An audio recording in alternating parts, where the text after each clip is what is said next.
Today we'll talk about two signals, relative market rank and relative market slope. First, let's look at relative market rank. Here we see one single line. Relative market rank shows how strong a stock is compared to others.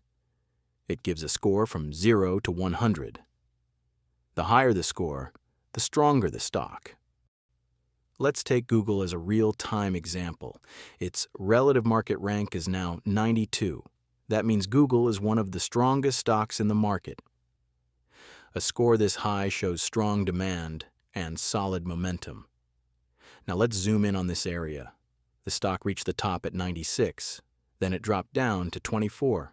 Very low. But later, it climbed again up to 86. This shows clear strength.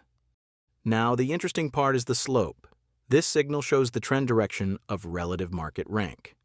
Is the strength moving up or moving down?